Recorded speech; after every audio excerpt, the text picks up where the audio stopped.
Hi there, welcome to Dark Doze. In 2017, I moved to a town in Illinois that felt like it had been forgotten on purpose. The kind of town where everyone already knows everyone else. And if you don't belong, nobody rushes to help you figure out where you fit. I was in my early 20s, working remotely, newly single, and painfully introverted. I didn't go out much. I didn't talk much. I knew one person. Her name isn't actually Clara, but for the sake of this story, that's what I'll call her. Clara meant well. When I told her I needed money and some kind of human connection, she didn't hesitate. There's this couple. This is for you. A small gift to mark the occasion. Please take care of it. That was my first mistake. The property, their house sat outside town, tucked down a road that got quieter the farther you drove. Brick ranch style, 70s build, a little worn, a little neglected. Behind it, woods, thick, unmapped woods that swallowed sound at night. When they opened the door, both of them smiled, but not at the same time. The wife smiled first. The husband followed half a second later, like he'd been waiting to see how I reacted. They were polite, friendly enough, but while I talked, they didn't look at my eyes. They looked through me, not aggressively, not rudely, like I was being measured. The tour was strange. No explanations, no small talk, just doors opening, rooms revealed, doors closing again, and the cameras. They were everywhere. Driveway, backyard, hallway, kitchen, office, even pointed toward the dining table. The wife noticed my expression. "Oh, insurance reasons," she said quickly. "We sell firearms out of home." I nodded. At the time, that explanation felt reasonable enough. That's the danger zone. When something feels just reasonable enough to ignore. First night, when they left town, the house felt quieter, not peaceful, observant. I set up my laptop in the office. There was a monitor there displaying camera feeds from around the property. I didn't realize it yet, but that monitor was part of the design. The dogs were friendly, relaxed. They had a doggy door that led to the backyard, so they came and went as they pleased. The first night passed without incident. The second night did not. The camera. Around 10, I noticed one camera feed went dark. Just a driveway. I told myself it was the internet. Still, something pulled me out of my chair. As I stood up, the dogs reacted. Not barking. Panicking. They sprinted toward the doggy door and burst outside, snarling toward the fence line where the yard met the woods. I saw nothing, but the dogs saw something. I got them back inside with treats and blocked the doggy door with a heavy chair. That chair would become important. Morning. When I woke up the next morning, the dogs were gone. Not missing. Outside, the chair was no longer blocking the doggy door. It had been moved, placed carefully in the corner of the room. That was when fear replaced confusion. I called Clara. She came over. We searched every room. Nothing. No forced entry. No broken windows. Logic tried to reclaim control. I stayed. All cameras offline. For days later, every camera feed went dark at once. That's not a coincidence. I texted the owners. No response. Later that night, the dogs reacted again. This time there was a sound, a heavy thump, from the far side of the house. The air in that room felt occupied. I locked the door and waited. That's when the text came. "You're safe." I hadn't said I wasn't. That was when I realized something important. They weren't responding to me. They were responding to what they were watching. The garage. They insisted I check a door. The door was open, and someone was standing just inside the garage, pressed flat against the wall, waiting. I ran. I escaped. The police found nothing. But as I left, a car pulled into their driveway without headlights. I warned them. "I know," the wife replied instantly. That was the last message they ever sent me. Every story you're about to hear shares three things: isolation, surveillance, a moment where leaving becomes dangerous. And in every story, someone wanted the narrator there. Part 2, the ones who don't belong. By the time I stopped thinking about that house in Illinois, I realized something uncomfortable. The most disturbing part wasn't the man in the garage. It wasn't the cameras. It wasn't even the couple. It was how easily I had been placed into their routine. I hadn't broken in. I hadn't trespassed. I hadn't done anything reckless. I had been invited. And once I started listening to other people's stories, I noticed something else. The people who survive these encounters don't stumble into danger. They're allowed into it. Story 2, the booth that never ordered. I work as a bartender at a bar just outside Baltimore. It's one of those places that doesn't really make sense unless you're there. No servers. No table service. If you want food or drinks, you come to the bar, order, and wait for your name to be called. It's chaotic, loud, fast, which is why what I noticed that night still doesn't make sense to me. The crowd. It was a weekend night, packed wall to wall. College kids. Music loud enough to vibrate the bottles behind the bar. The kind of environment where nothing stands still long enough to feel strange. That's important, because whatever happened next should have been impossible to miss. The couple, they came in quietly. An older couple, late 60s, maybe 70s.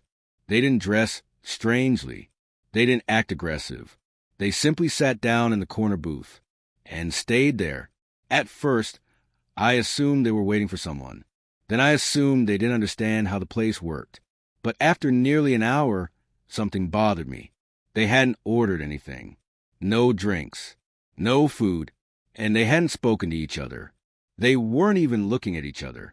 They were staring at the wall beside their booth. Not past it. Not above it. Directly at it.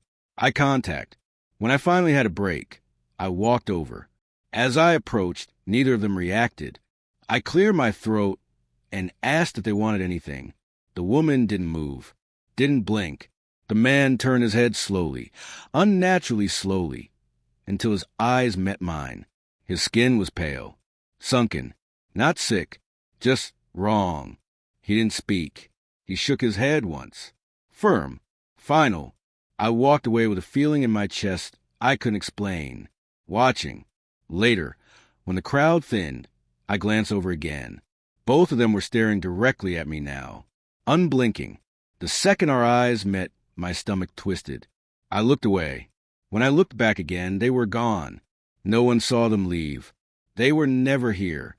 At closing time, I asked my co-worker, someone who notices everything, if she remembered the elderly couple in the booth.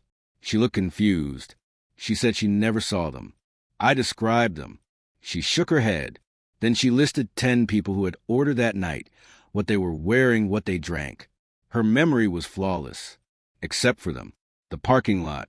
As I walked to my car, I saw 2 figures standing under a streetlight across the road. The same silhouettes. Watching. I didn't wait. I drove. I never saw them again. And that's what scares me most. They didn't need to follow me. They had already confirmed something. Story 3. The signal across the lake. Some places make you feel untouchable. Lakes are like that, especially the kind line of vacation homes that sit dark most of the year. You feel hidden, protected by distance. That illusion almost got us killed. The light, it was just me and my friend James. We were sitting on the dock at his family's lake house, drinking beer, talking about nothing. That's when we saw the light across the lake, blinking. At first, it seemed random. Then it wasn't. 3 short flashes. 3 long. 3 short. SOS. The decision. We argued about calling the police. We didn't. Instead, we convinced ourselves we could check it out. We grabbed knives. Not because we thought they'd help, but because fear makes you cling to rituals. We took a kayak across the lake. That was our second mistake. The house. The house was massive, but abandoned. Dock half collapsed. No furniture inside. Nothing personal. Like no one had ever lived there. Until we found the projector. Facing the window. Pointed at the lake. That's when it clicked. The signal wasn't distress. It was bait. The chase. Footsteps. Someone running upstairs. Then outside. Our kayak was gone. A man charged toward us inside of the house. We jumped into the lake and swam for our lives. Police found nothing. The house had been abandoned for years.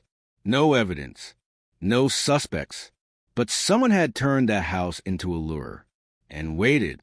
Story 4. The neighbor with a fake party. I moved into a quiet, wealthy neighborhood to disappear. Instead, I became the only person who noticed something was wrong. Damon.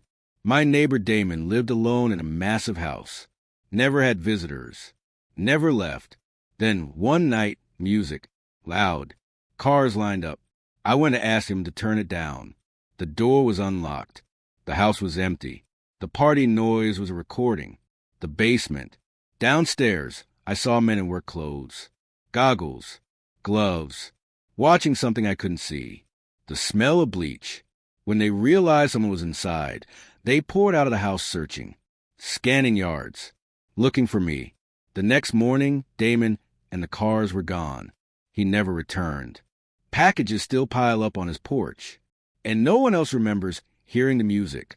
Up to this point, every story shares a familiar structure, a location that feels safe, a situation that feels explainable, a moment where curiosity replaces caution. But now the pattern changes, because the next stories aren't about being watched. They're about being tested. Story 5, the whistling at 1:17 a.m. My grandfather heard it first. Then I did, always at the same time, always closer.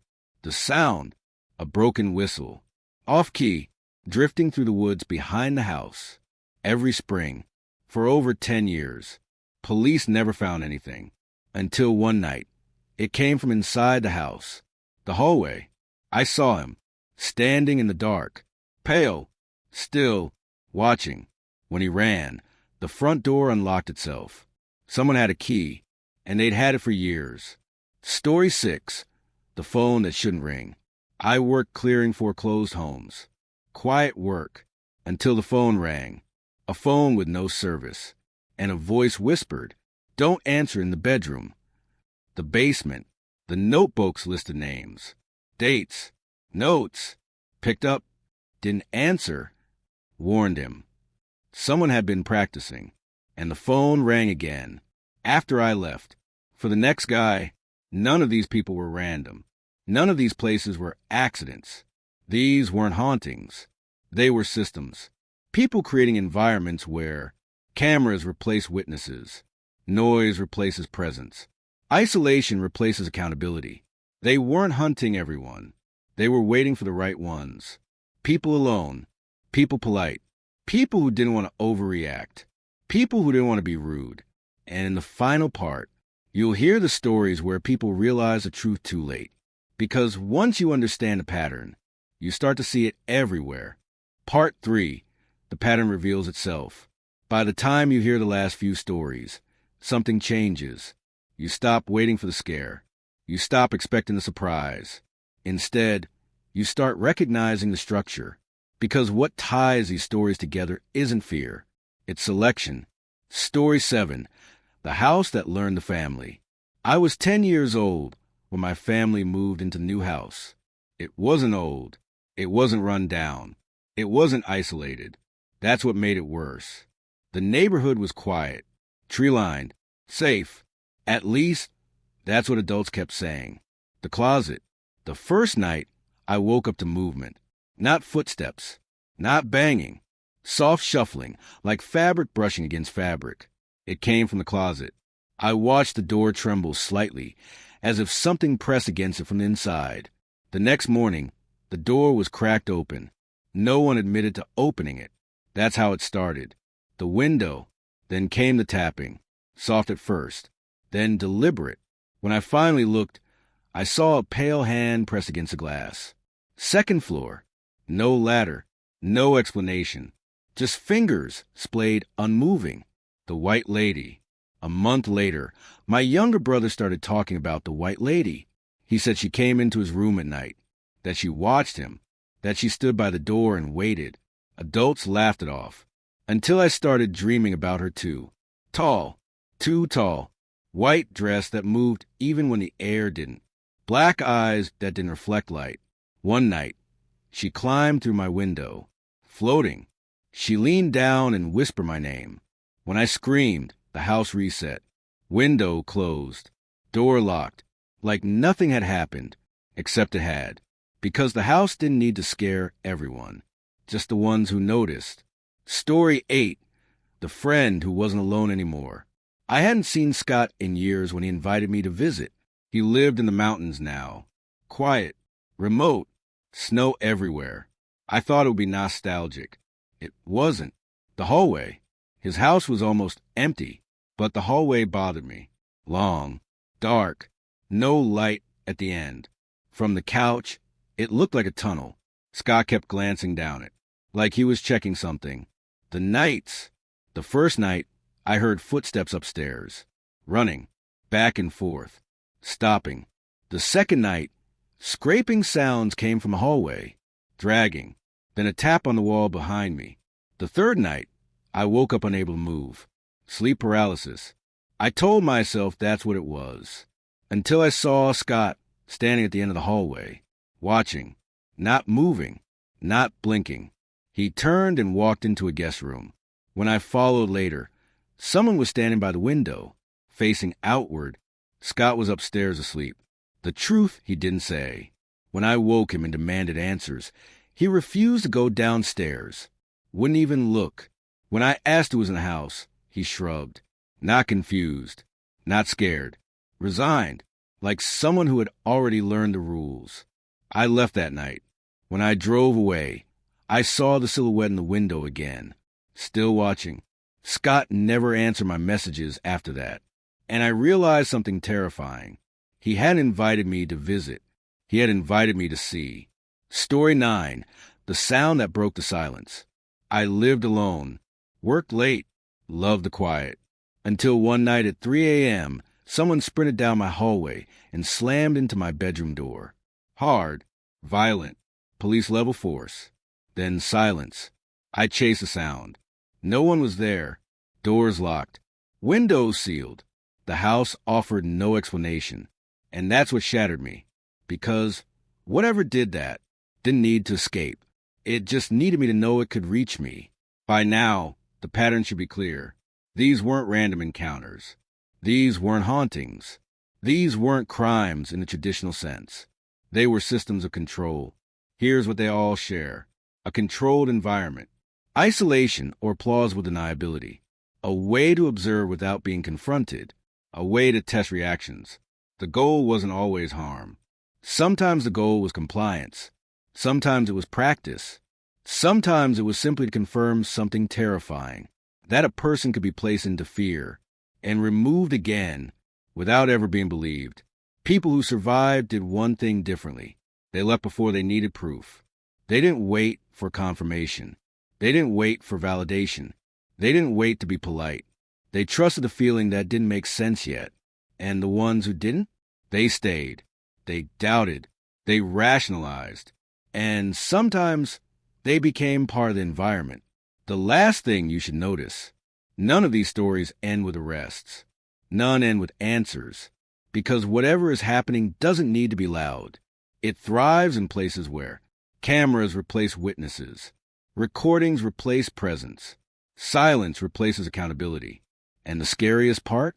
You don't have to believe any of this, because the system doesn't care.